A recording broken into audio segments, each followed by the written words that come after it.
ഇന്ത്യയിൽ ആദ്യമായിട്ട് all India institute of medical science ആരംഭിച്ചത് ജവഹർലാൽ നെഹ്റുവിൻ്റെ കാലത്താണ്. ജവഹർലാൽ നെഹ്റുവിൻ്റെ കാലത്താണ് 56-ൽ ആദ്യമായി എയിംസ് രാജ്യത്ത് സ്ഥാപിക്കുന്നത്.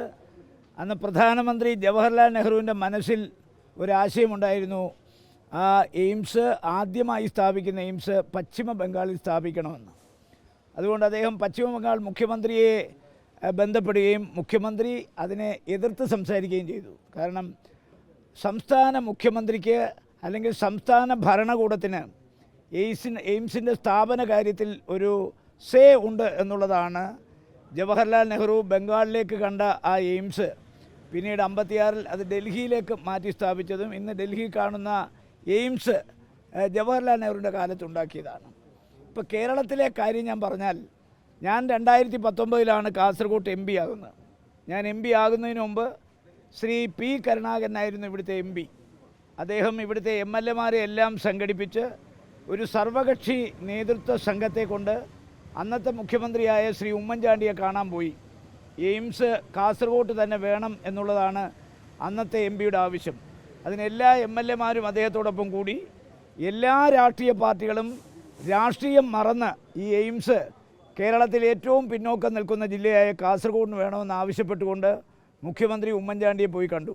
ഞാൻ ഈ വരുമ്പോൾ ഈ ഡോക്യുമെൻ്റൽ എവിഡൻസ് വെച്ചിട്ടാണ് ഞാൻ ഈ എയിംസിന് വേണ്ടിയുള്ള ശ്രമം ആരംഭിക്കുന്നത്.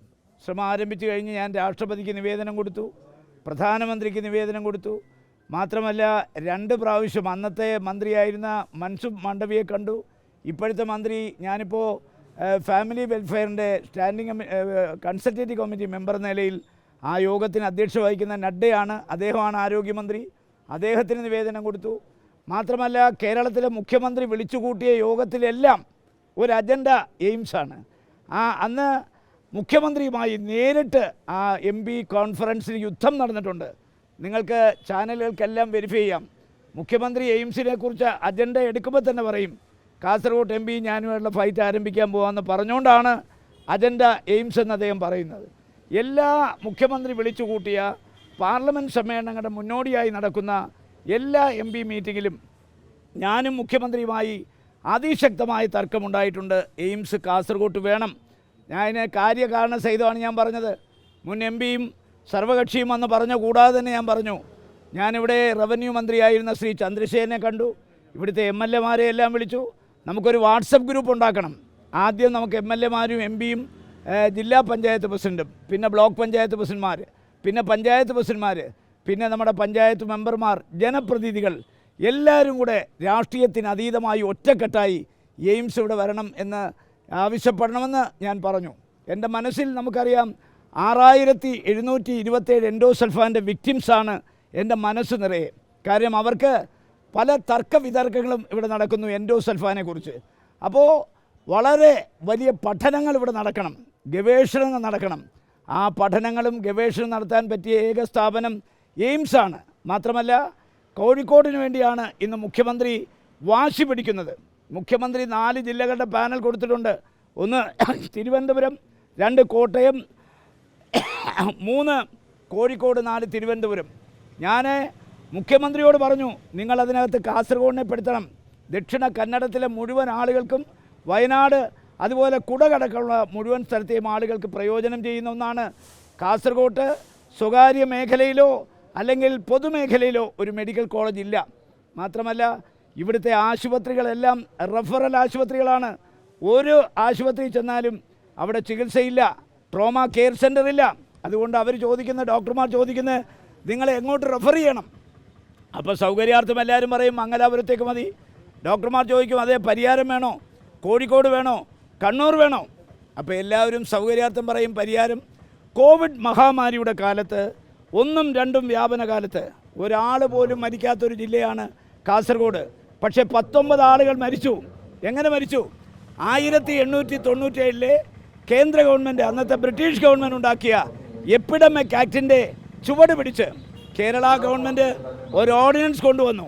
അതിൻ്റെ അടിസ്ഥാനത്തിൽ ജില്ലാ അതിർത്തികൾ അടച്ചത് വഴി കാസർഗോഡ് തുടർ ചികിത്സ കിട്ടാൻ മംഗലാപുരത്തേക്ക് പോകാൻ സാധിക്കാതെ വന്നുകൊണ്ട് 19 പേർ മരിച്ചു. 2 സ്ത്രീകൾ ഗർഭിണികൾ നമുക്ക് ആംബുലൻസ് കടന്ന് പ്രസവിക്കേണ്ട ഗതികേട് വന്നു. എൻഡോസൾഫാൻ്റെ സകല വിക്ടിംസിൻ്റെയും ചികിത്സ മംഗലാപുരത്താണ്. ഇവിടെ ചികിത്സയില്ല. അതുകൊണ്ട് കാര്യകാരണ സഹിതം ഞാൻ മുഖ്യമന്ത്രിയോട് പറഞ്ഞു, നിങ്ങൾ കാസർഗോഡിനെ കൂടെ പട്ടികയിൽപ്പെടുത്തണം. മാത്രമല്ല ഞാൻ കേന്ദ്ര ഗവൺമെൻറ്റിൽ പറഞ്ഞു, മന്ത്രിയെ കണ്ടു പറഞ്ഞു, അതൊക്കെ രേഖാമൂലമാണ്, ഇത് അധര വ്യായാമം നടത്തുകയല്ല, അതിൻ്റെ തെളിവുകൾ ഞാൻ ഹാജരാക്കാം. ഞാൻ മന്ത്രിയെ കണ്ടു പറഞ്ഞു, നിങ്ങൾ ഈ കേരള ഗവൺമെൻറ് വാദഗതി തള്ളിക്കളയണം.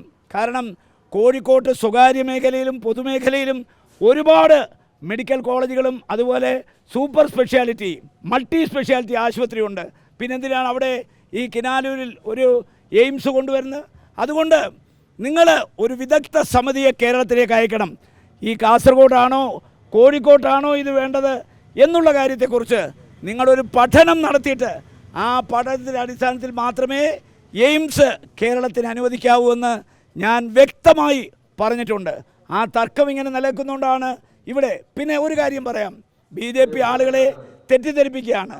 എല്ലാ സംസ്ഥാനത്തും ഈ എയിംസ് വരണമെങ്കിൽ അതിന് സ്ഥലം കൊടുക്കേണ്ട ജോലി കേരള ഗവൺമെൻറ്റാണ്. ഒരു ജില്ലാ ഭരണകൂടത്തിൻ്റെ കയ്യിൽ ഏറ്റവും കൂടുതൽ ഭൂമിയുള്ള ഒരു ജില്ല കാസർഗോഡ് ജില്ലയാണ്. ഇവിടെ ഭൂമിക്ക് യാതൊരു പ്രശ്നവുമില്ല. ഇവിടെ ഇഷ്ടംപോലെ ഭൂമി ഈ ജില്ലാ ഭരണകൂടത്തിൻ്റെ കയ്യിലുണ്ട്. അതുകൊണ്ട് ഈ എയിംസ് കാസർഗോട്ട് വേണം. BJPയുടെ വാദഗതികളൊക്കെ അടിസ്ഥാനരഹിതമാണ്. ചില ആളുകൾ ഈ അടുത്ത കാലത്ത് രാഷ്ട്രീയത്തിൽ വന്ന് ഉന്നതമായ സ്ഥാനങ്ങളിലേക്ക് BJPയിലെത്തി. അവർക്കിതിനെക്കുറിച്ച് വിവരമില്ലാത്തതുകൊണ്ട് ചില കാര്യങ്ങൾ പറയുന്നു എന്ന് ഒഴിച്ചാൽ കാസർഗോട്ട് തന്നെ എയിംസ് വേണം എന്നുള്ള കാര്യത്തിൽ ഞാൻ അടിയുറച്ചു നിൽക്കുന്നു. സുരേഷ് ഗോപിയുടെ പ്രസ്താവനയെ അതിശക്തമായി ഞാൻ എതിർക്കുന്നു.